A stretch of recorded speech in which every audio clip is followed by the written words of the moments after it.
right, welcome back to another episode of D2D Success Stories. Here today with Skyler Griffin. Welcome, man. Thank you. Yeah.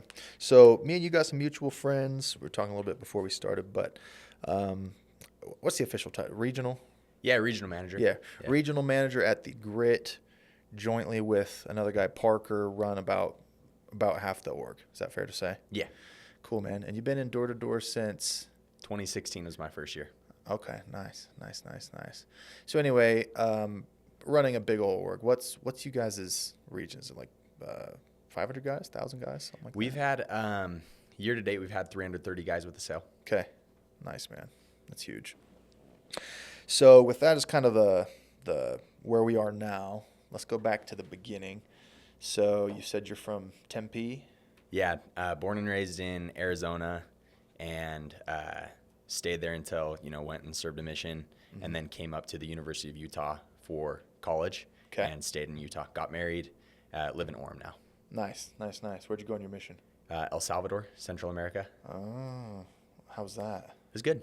It was a good time. Yeah. I had a companion from there. Allegedly, it's a very safe country now. It is now. Yeah. Yeah. It wasn't. It wasn't when I was there. I never had any issues. Some people did, but apparently it's gotten way better. I guess the president came through and really wiped out a bunch of the gangs. Yeah, his prisons are like standing room only now, is what they say. Yeah, I guess so. I'll have to go back now. I haven't been back since. Yeah. But would love to go. Cool. So you get back, you go to the University of Utah. You said, what was the motivation there? Just wanted to get out of state or what? Yeah, literally growing up, my whole motivation for doing well in school was do well enough to get, to open the doors to get out of state. Because as much as I love Arizona, I hate the weather. Way too hot, right? Yeah, way too hot. Yeah. Needed to get a change of scenery. It has its own like kind of desert beauty, but it's just like a lot of dirt and cactus. Uh-huh. And so wanted to go either to Utah or Colorado, and in deciding where to go, ended up settling on Utah. You were literally in Tempe too, so going to ASU probably seemed like the most boring thing. Yeah, that's where most kids went from my high school.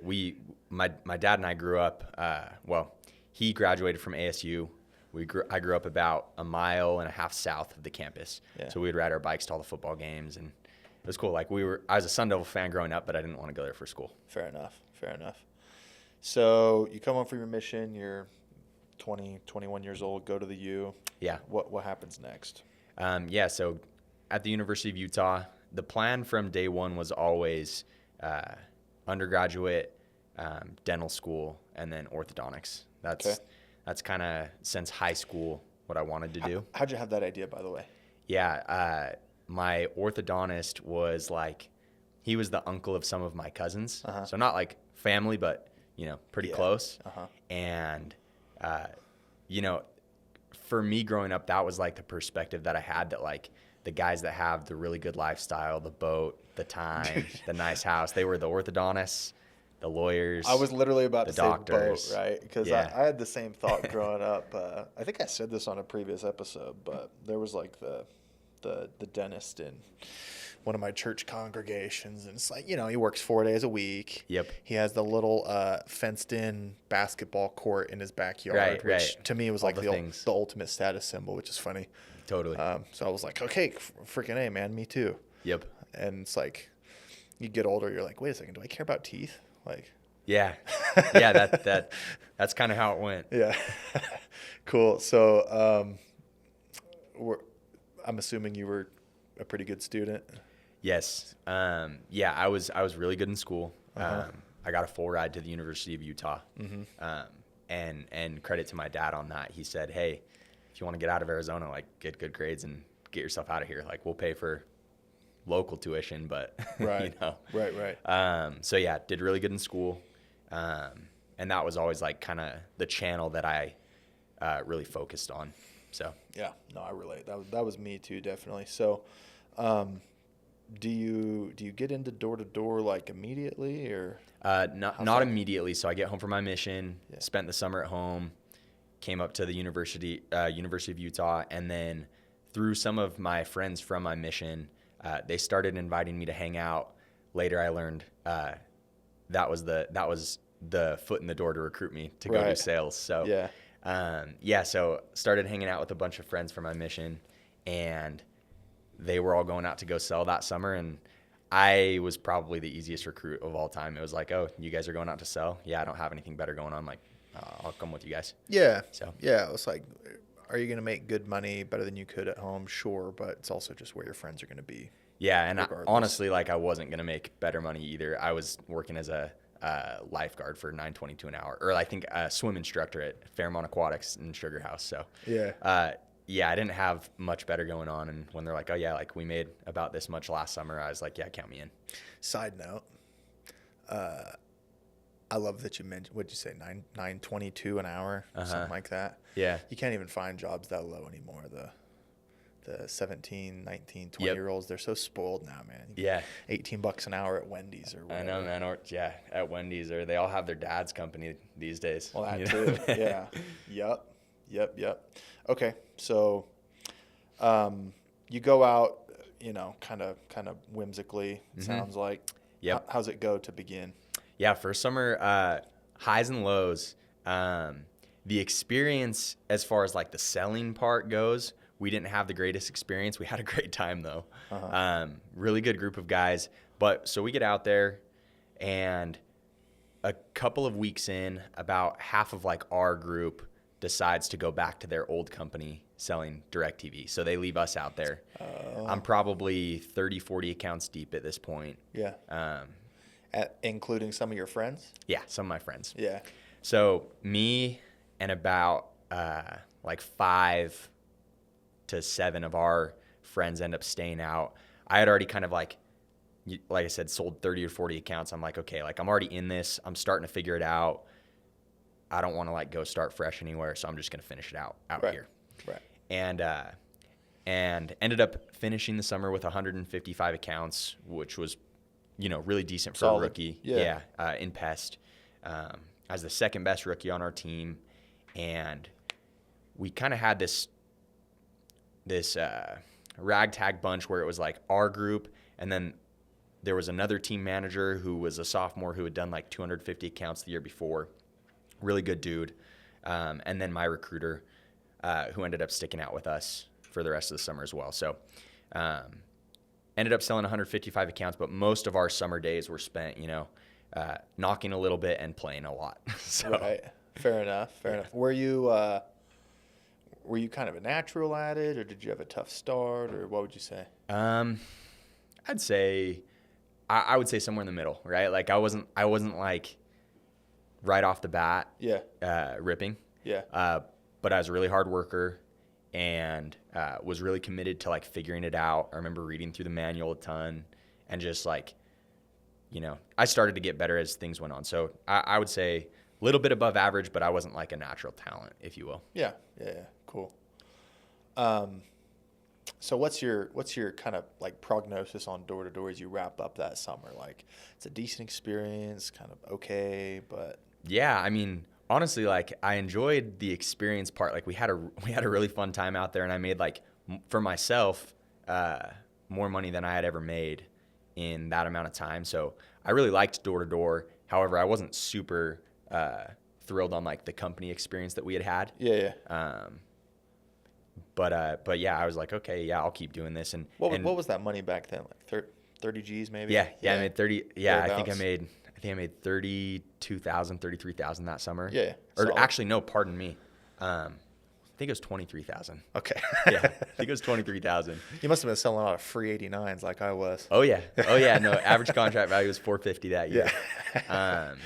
And made like 23,000. But for me at the time, that was enough to get through school. Yeah. That was enough to pay my bills, and I was stoked on that. Mm-hmm. And we just kind of decided, most of that same core group of friends were like, hey, we had a way better experience at this other place. Like, let's just all go back and sell there the next summer. So the DirecTV place. Yeah. Got you.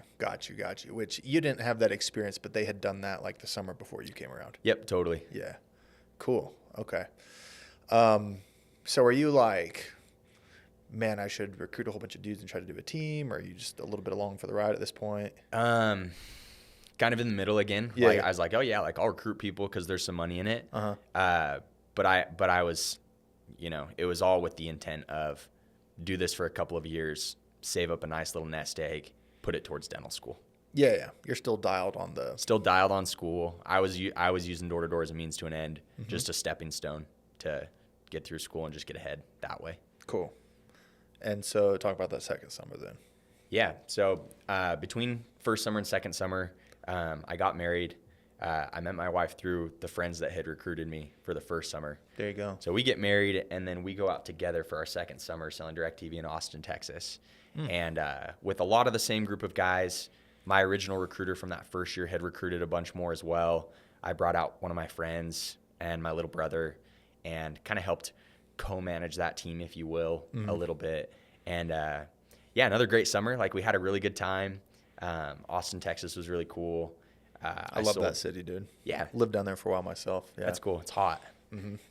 We had a pretty good team. I think we actually did pretty well performance-wise at the company. And however, at the end, like, I would say the lifestyle was really great, but at the end of that summer, my second summer, I only made like 29. So I made 23 grand the first summer, and then I'd only made about 29,000 the second summer. And I was like, dang, like, not the bump you were hoping for. It wasn't the bump I was hoping for. And at that point, like, a lot of those friends that had originally come to door with me had decided that they were going to just phase out and start doing their other careers. So I was almost kind of in this lane where it's like, okay, it's just me at this point. It's like gut check, like, Meanwhile, my wife, her brother had been doing pest control the whole while, had been way not trying to recruit me at all because he didn't want that to be make it weird a thing. Yeah. And but she would always throw out things like, oh yeah, like he would sell 10 accounts a day, and I'm like, people don't do that. People don't sell 10 accounts in a day. And I didn't believe her. But I approached him after the end of that summer, and I was like, hey, I think I might want to get back into pest. And he's like, okay, yeah, like, let's talk. By the way, that second summer, what was this, 2017? Yeah. Dude, DirecTV was, like, not that cool of a product anymore. Am I right? Or... Yeah. We kind of had a little bit of a hack. There was this weird thing where AT&T had just bought DirecTV. Okay. And they were incentivizing, like, customers that were already on AT&T to actually switch over to DirecTV, get the satellite, and, like, lower their bill a ton. So, like, I think this ended up causing problems for the company that I was with later, but we were basically switching over AT&T customers from AT&T to AT&T, but now on the DirecTV platform, and we were getting paid the full rip on it. Yeah. Which they then, like, AT&T then caught wind of that and cut that down. Like, they shut that down. Some accountant got mad at that later. Yeah. So we were hacking the system for a little bit, and then it, towards the last half of the summer, it turned into more your typical drive out to the podunk towns, do the satellite swaps. But yeah, DirecTV, I would say, was not that popular of a product at the time. You have a smaller addressable customer base, right? Yeah. Like a smaller, market that you can really reach. But really easy to sell because you are pitching that you're saving them money, lowering their bill, getting them brand new equipment. So there's some wins for it too. Yeah. I enjoyed it. Cool. Good guys, good company. Right. So, yeah, sorry, let's jump back into the transitioning to pests. So he's not recruiting you that hard. You just kind of tell him. Yep. Yeah. Yeah, I think I want to get back into pest. And he's like, okay, cool. Like, here's where we're going. And I was like, sweet. Yeah, I'm in. So he was probably like internally like, yeah, I'm sure. Pumping. Yeah. I hope so. Yeah. But yeah, I think so. That's awesome. Cool. So let's talk about like your headspace with door to door though, because like you said, got some friends transitioning out. Not that it was bad, but like the situation at both of those previous two companies was worth moving on from, I guess you could say. Yeah. Was there any part of you that was like, maybe I just transition out as well?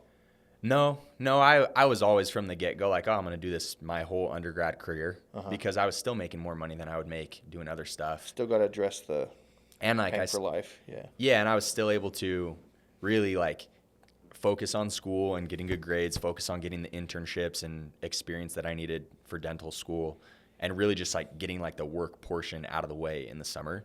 So like, and to be fair too, like I had made for myself, the money that I had made was way better than the money that I had ever made before. And so I had a really good experience with both of those companies. And I don't have like, I don't think I ever harbored any ill will of like, oh yeah, like that sucked to either of them. Really like the people I worked with, liked the companies, made good money. And it was like an awesome opportunity.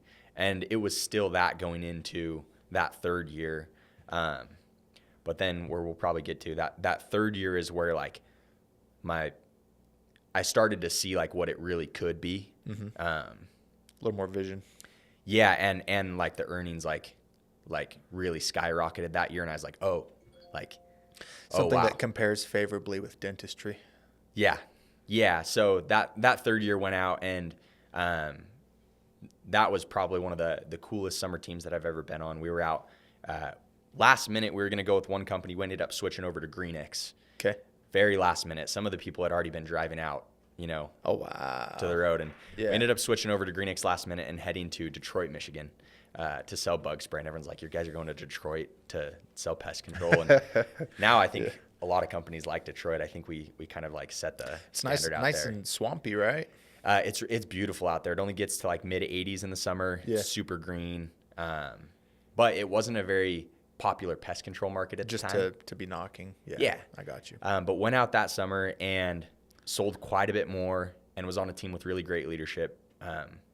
My wife's brother-in-law, again, all those rumors that she had told me were actually true. He gets out there the first day and sells 8 in the pouring rain.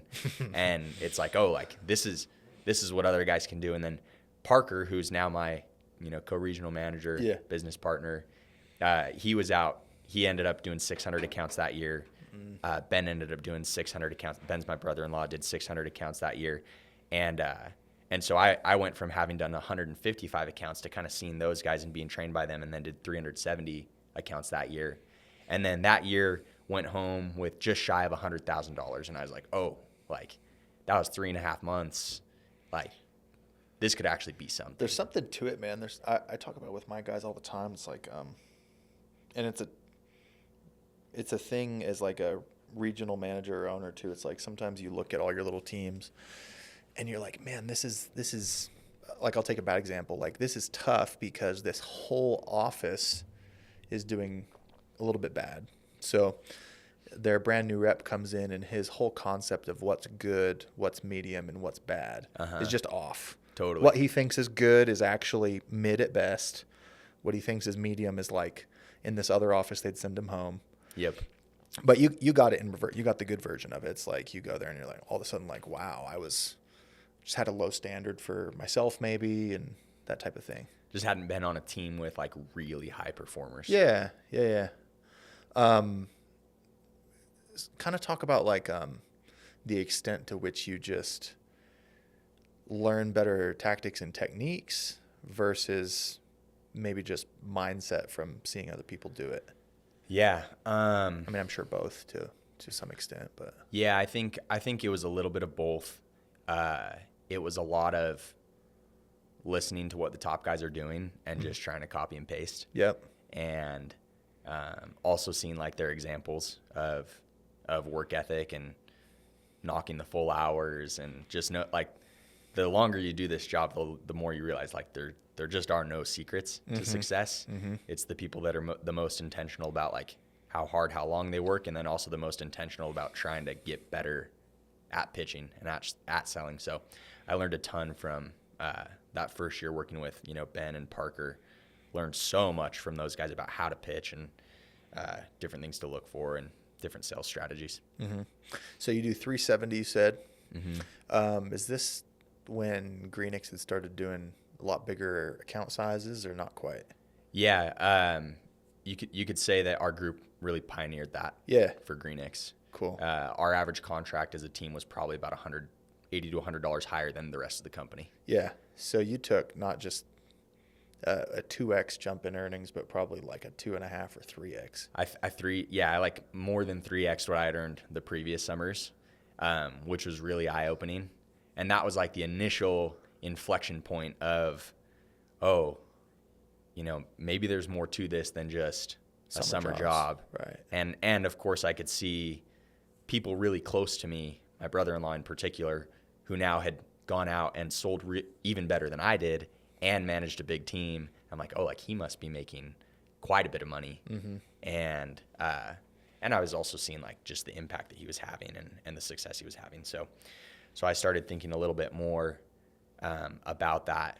Got my hands on the famous book Rich Dad Poor Dad, and started, all these little seeds got planted and just started kind of like whirring around in my head, and started really thinking about what I was trying to achieve and what was going to be the fastest way to get there. What were you trying to achieve, or what are you trying to achieve? Yeah. And I think, it's cliche, right? But just get to that point of like financial independence, stability, financial freedom, and be able to provide for my family and have that desired lifestyle, right? And so then I started like really like weighing the options of, okay, if I go do dental school and then orthodontics, here's what the timeline looks like, and here's like what the earnings look like all the way through that. Yeah. And then I was thinking, okay, cool. Like I'm seeing what these guys are doing. I'm seeing the success that they're having. And I'm thinking, if I can achieve that and start putting that, that money to work for me sooner, and invest really wisely, and do it while I'm still young, then I might just get there a little bit quicker. That's the thing, right? And, probably need a whiteboard to adequately explain this, but people should do a little better calculations than just orthodontists make X and door-to-door salesmen can make Y. Which number is bigger? It's like, no, but in door-to-door sales, you can make that with no debt this early, so then it can be invested for 40 years, accruing a return that whole time. Whereas you have to think about the time lost in school, a few years after that, paying off your debt, to then be able to be a person who can put your capital to work at, say 40 years old. Yep. The numbers are way different, way different. Yeah, exactly. And if you look at kind of what that pathway would have been, it would have been 7 years of school, and the whole while not really having much income during, and then of course having to, get all the debt, all the school debt, and then the debt to either like start your own practice or get in somewhere else. So there's that too. And just to kind of put that into perspective, I would currently have just finished up my first year of orthodontics, and have 2 more years to go. Whereas like now, I've been married for 7 years and have 2 kids, and being at that point of life, 7 years deep into marriage with 2 kids, and probably living in a a modest apartment, which nothing wrong with that or anything like that, but seeing where we would be, still kind of trudging towards the goal, versus like where we've been able to get to a little bit quicker, it was personally one of like the best decisions that I ever made, to just dive into what I did and stick with it. Totally. You have any close friends who did it the other way? Not necessarily like orthodontics or dental school. Actually, yeah. Like I do have a couple of friends that were my colleagues in school. Yeah. And yeah, they're still going through med school. And I think that you kind of watch on Facebook or Instagram, you're like, like you said, nothing against it. If they're happier, great. But you kind of like dry run it for yourself. You're like, man, it just wasn't for me. Yeah. Like I think I see some friends and I think that they're still really happy because that's like what they've always wanted. And for me, I realized that I didn't want, like you said earlier, I wasn't passionate about the teeth. I wasn't doing orthodontics because I was passionate about that. I was using it as, again, the bridge to where I wanted to get to financially and lifestyle wise. And I've been able to achieve that quicker and with a lot of other benefits along the way. And I think honestly, like what really helped seal the deal for that was the people that I'd then, by that time been surrounded by for for those couple of years. I saw like who those people were and the trajectory. And to be totally frank, I told myself, look, like if I'm just hitching my wagon to these guys, if I'm hitching my wagon to Ben Egan, my brother-in-law, and to John Taylor, who's been on this podcast, and Parker Anderton, I'm like these guys just aren't going to end up in a bad place. And this is the winning team. Yeah, it's the winning team. And that was really like all the faith that I needed to be like, okay, I'm just going to plug in, work hand in hand with these guys, ride their coattails if I need to for a couple of years, and contribute in the way that I can too. And honestly, that was a huge change for me, where it was like, yeah, I know that these guys are going to be successful, and I know that if I'm with them, like, I'll be fine. So talk about the difference getting home from that summer and kind of your mindset heading into that next year versus getting home from one of the previous couple of summers. Yeah, I think I started like thinking bigger. Right. I started thinking bigger and shifting a little bit more towards like, oh, like I can actually do quite a bit more than I thought I could with this. And so it starts opening up not so much to like what's possible, but like, well, yeah, like what's possible, and like, oh, like what do I need to do to actually like make that a reality? Yeah. Did you bring out a whole team the next summer? No, I didn't. I tried. I was still in school. I had a couple of recruits, and I was actively trying to recruit, but I only ended up having like 4 or 5 guys come out that summer. Had to learn. That summer, I had gotten accepted into dental school at this point. So this is my last summer. Dude, is it Parker who says he was such a bad recruiter for like 3 or 4 years? Both of us. Okay. But yeah, Parker says it too. That's both funny. Of us. Yeah. That's funny that it's the two of you. Yeah, no, 100%. Yeah. So at this point, I'd been accepted into dental school at the University of Utah, the dream school that I wanted to go to, right? Like wanted to stay there. You came right up to the inflection point. Right up to, actually like asked the dental school to defer my admission for a year to try one more year of sales and see how it was going to go. Just one more year. Yeah. So this is, I just graduated with my undergrad. Exercise science was my undergrad, and just graduated with that, was all set to go to dental school, had the acceptance letter, had already accepted it. I put down like the $1,000 initial deposit and everything and asked them to defer it. They said they wouldn't. And at this point I was like, okay, cool. Well, I think this is too good of an opportunity to not at least try one more year, because I've seen like how it's starting to really ramp, and just withdrew my acceptance letter, figuring if I need to go apply the next year, that's fine. I'll just have a little bit deeper pockets for the next year. And that summer went from, 370 accounts to 640 accounts. Bang. And yeah, really burning the ships there. And I'll tell you, at first, my parents were always so supportive, but doubtful, with good reason, right? It's like supportive but doubtful. My dad was like, dude, like you're giving up like what you've always wanted to be, an orthodontist, pretty much a guaranteed $500,000 a year.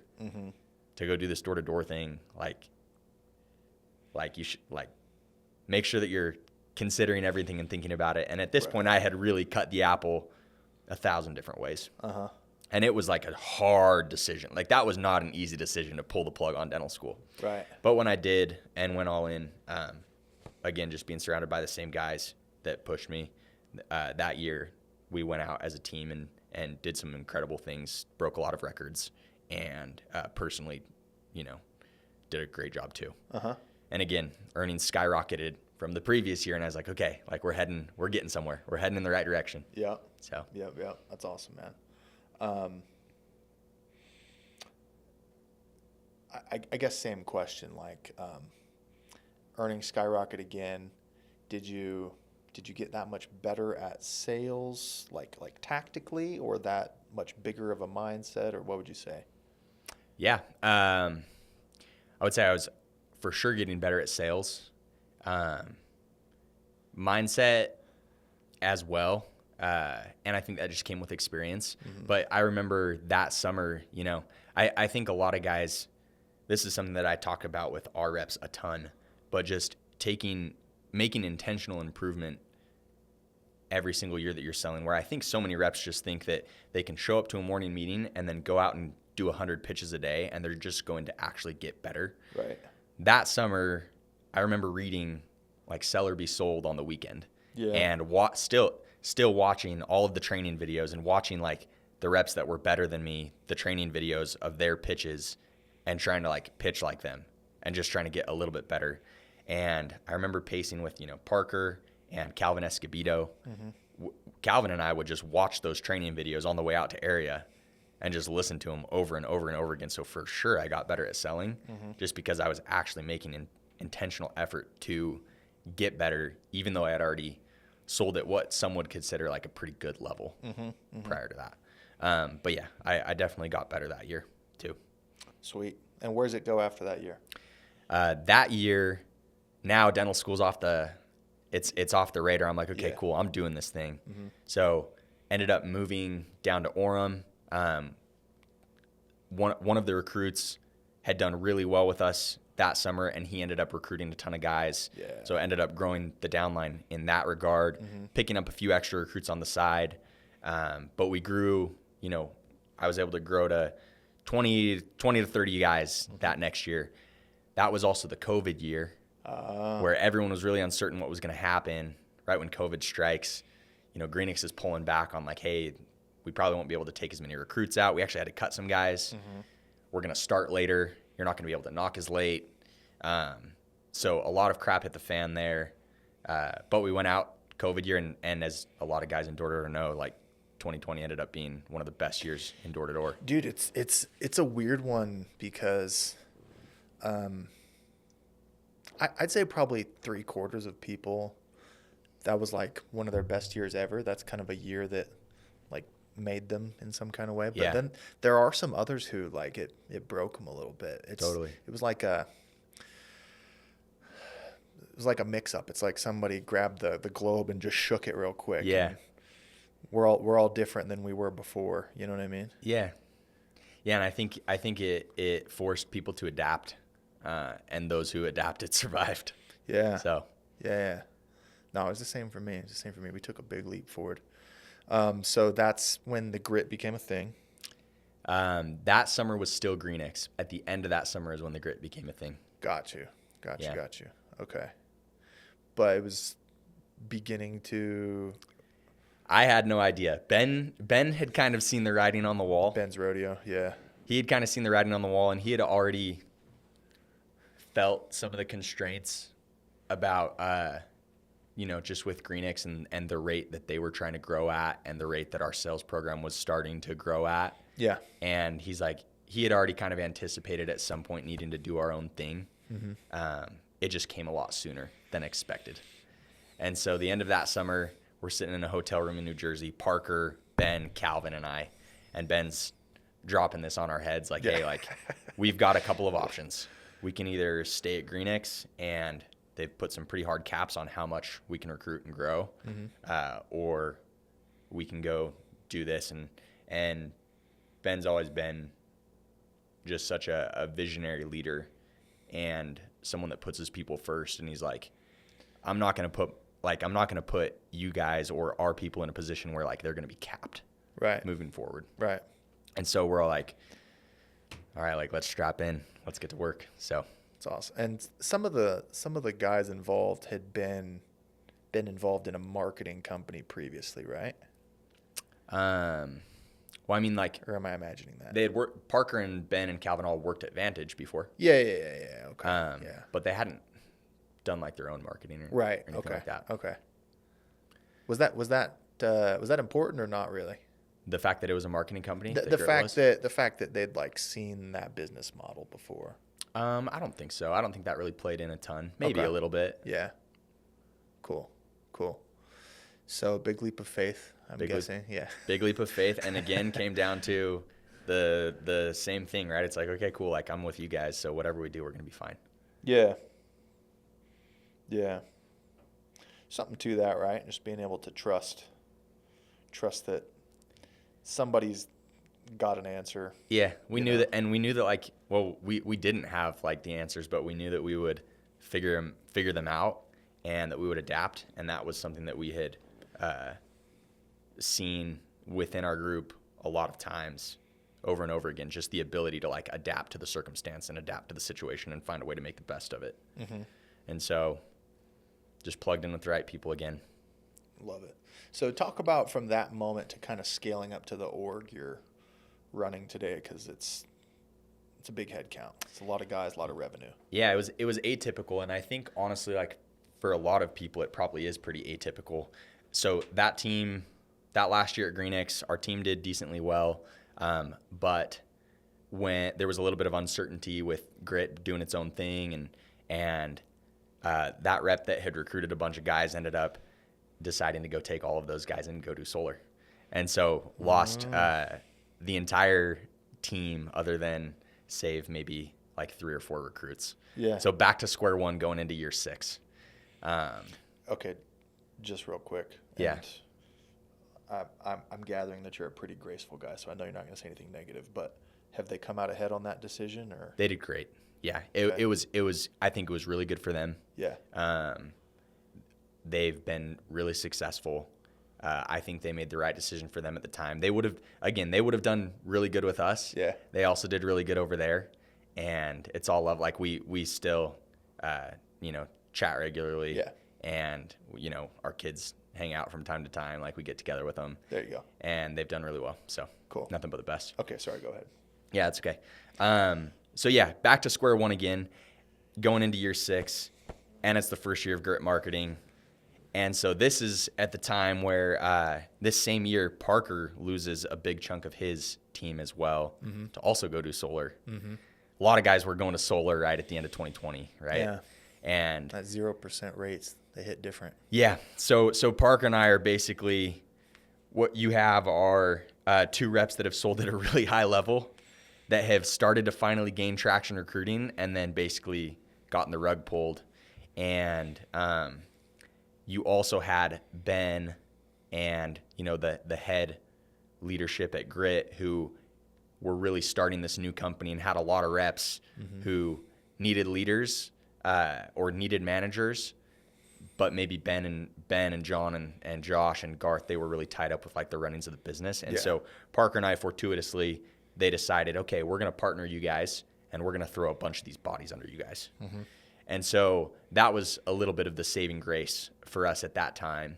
And I guess the lesson like learned from that is, trying to become the best leader that you can be before you necessarily have the people, because I think something that we've learned in growing our program too is when we have places that we need like people, where we need bodies, like we look for who's going to be the most capable and who's going to be able to actually like get them where we need them to go. So I can't take credit for having recruited, solely this new organization, other than being in the right place at the right time and also having tried to prepare myself in every way possible to be the right type of person that could take on that type of responsibility. Yeah, there's a lot to say about that because, like you said, like it's a little bit of a gift, but at the same time, it's like you had the credibility with your upper management that they felt good handing their guys off to you. Yeah. Also, I think it's just kind of like a testament to longevity. I don't remember what podcast I was listening to one time where some guy was like, one of the secrets to making money in this business is stay around a really long time. Oh, yeah. And when some guy quits, you'll inherit his guys. And, nobody quit in this instance, but it does happen. Yeah, you were still there. Yep. Period. So just plugged in and stayed the course. Yeah. And so we took that year, and I think we got up to like 72 guys that had a deal that year, something like that. That was heading into my 6th summer. And at that point, one of the biggest motivations, there were a couple of big motivations. It was the first year of Grit Marketing, so there was already just this massive chip on our shoulder where it's like, okay, like this is our thing now. It's not Greenix's thing, like this is our thing. Yep. And so we have to actually step up to the plate. And there was also, for me, this I wouldn't say pressure, but this like goal of, okay, cool. Like if I'm going to actually grow and recruit in this space and be successful, like I need to actually have like a resume. Okay. And go be someone that people can learn from and actually want to be with. Because you've definitely been on the doors all of these summers up till now, at least, right? Okay. Yeah. So I'd been on the doors all these summers, and I had, those last 2 summers I'd done around $400,000 in pest revenue each summer, right? Which was like really good in the industry, but not quite at that, golden door, 1,000 account rep level. So went out that summer to Portland, ended up running a team in tandem with Brock Grief, who works with us still. And that summer, Brock and I both went out and did over 1,000 accounts. We both smashed our previous best summers by about double. Mm-hmm. And our team did extremely well.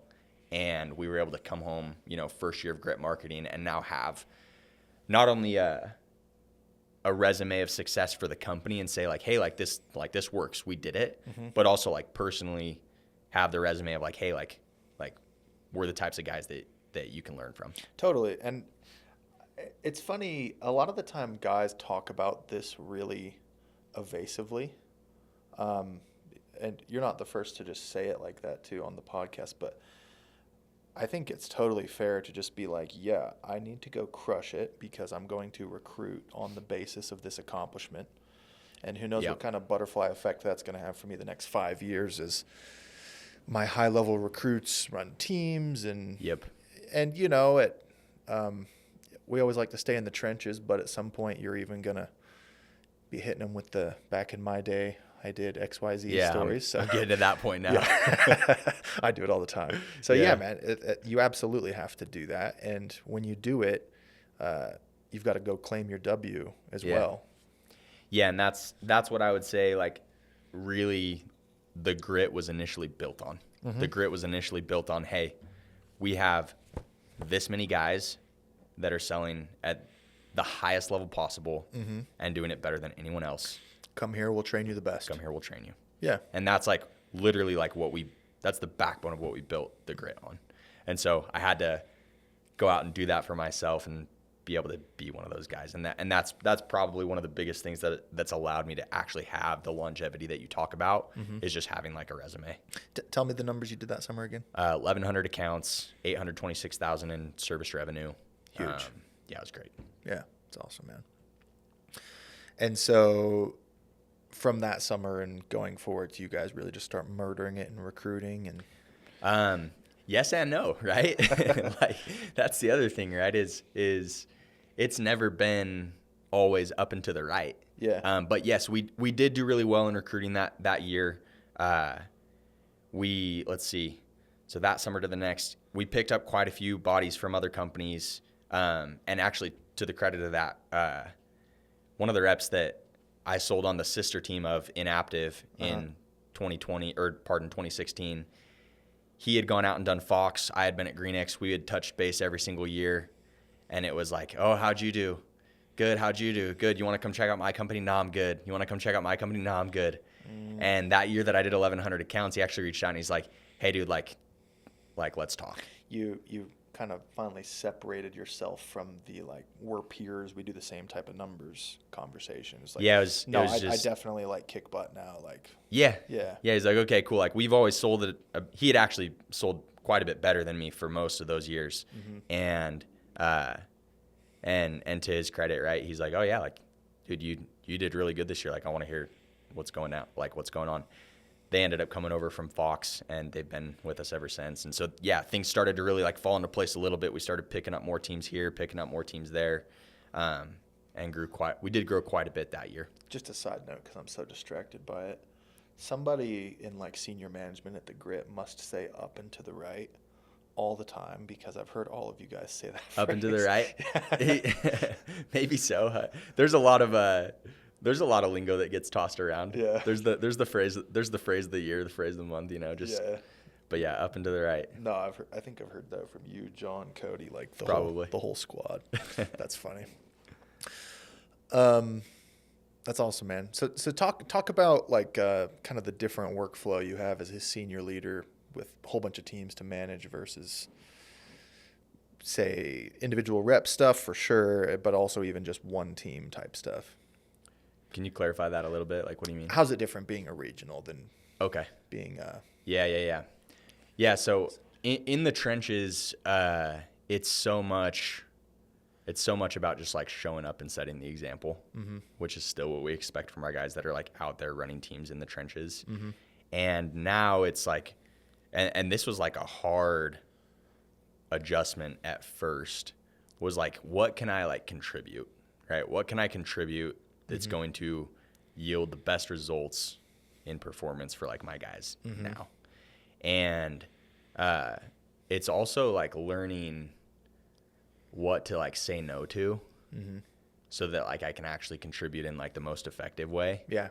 Because you go from like just being a rep that's plugged in and locked into like, full-time therapist at times, trainer, still getting out and trying to like set the example on the doors at times, and visiting, phone calls, like there's just a lot of things.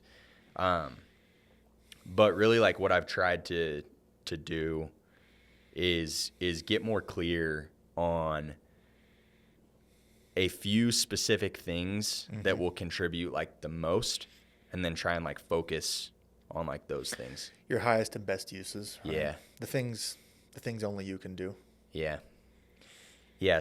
One of the things that like I feel like I've gotten good at over the years has been like being able to train well, and then also like recreate trainings that guys understand and that are easily applicable.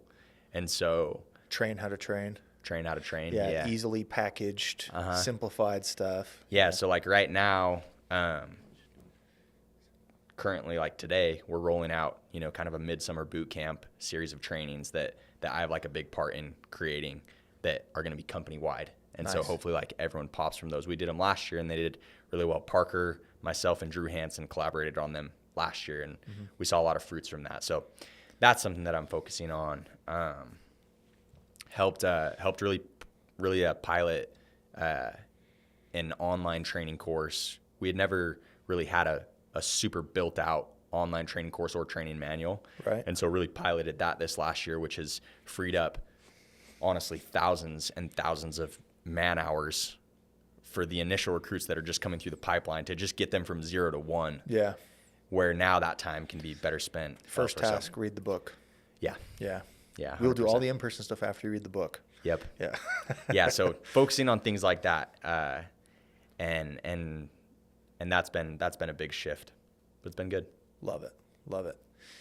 Yeah. Something I think about frequently with, like regional roles and above, right? Is like our industry has this super strong, like, lead from the front, like, ethos, right? Which is great. That's precisely what we should have. But like you said, like, did you say guilt? I don't know. I don't know if you use the word guilt. Just adjustment. Yeah. So like you adjust to this role where you can still do it. You can, on any given day, you can go show somebody you're that guy, but that's not what you were doing every day. Yeah. And maybe this is just me, but there's almost like this insecurity in your head. It's like, I do not want anybody to think that I'm this dude who made regional, so now I can sit back and be lazy. Now I can sit, but yeah. So you're like actively pre-overcoming that objection. Yeah. Every day. Yeah, I felt that a lot. I really felt that a lot the first year. And there is like that, almost this underlying guilt of like, oh, I'm not out knocking the doors. Right. Right. And it's gotten better as I've been able to really like, figure out what my contribution is. Yeah. And focus on that. But yeah, that's something that is extremely hard to deal with the first year off. You just, you want your people to feel your presence. Mm-hmm. You want them to feel, and it's easy for them to feel it when they're just looking at the leaderboard and seeing you at the top. Right? Like that's an easy way to do it. It's a lot harder for them to feel the behind the scenes stuff. But I think with intentional effort and really like focusing on the right things, that they end up feeling that as well. Mm-hmm. At least I hope so. Yeah. Love it, man. So as we kind of wrap up, and this could be literally anything you want, any parting advice for anybody who might be listening? I guess, there's a lot of different things that I could take, or that I could say. I guess if there's anything that someone could learn from like my story, I would say really just like take a step back and figure out what you actually want out of life, and evaluate if like the pathway that you're going is like the right way for you. Mm-hmm. And again, right, it's like there isn't really a right or a wrong pathway. It's a personal decision. But I think stepping back and evaluating that was like a huge inflection point for my life, of taking that step, deciding what I wanted, figuring out what the best pathway was, and then just going forward with that path. And then the other big thing would be just be so careful about who you hitch your wagon to. And that's where, I've been so lucky to just be surrounded by people that have pushed me to become better and who have set good examples and who just are honest and who care about their people, and who are selfless, right? And find whoever that is for you, right? Like find your people who like, okay, if I'm with these guys, like it's all going to work out and it's all going to be okay, and then just like ride with that. So that's what I've done, and then work really hard, be really intentional, and try to continue, learning every day. Like that's another big thing for me, is just trying to continually level up and get better, and learn from mistakes, and just keep working hard. It's awesome. So, simple stuff, but no, that was perfect. If our listeners want to follow along with you, where can they find you? Yeah, you can find me on Instagram, Skyler Griffin, or Skyler.r.Griffin. You can DM me on there. I'm not really active on Facebook. I'm honestly not crazy active on social media either. Okay. But you can at least find me there. Yeah. Sounds good, man. Well, thanks for coming. Okay. Thank you, Levi.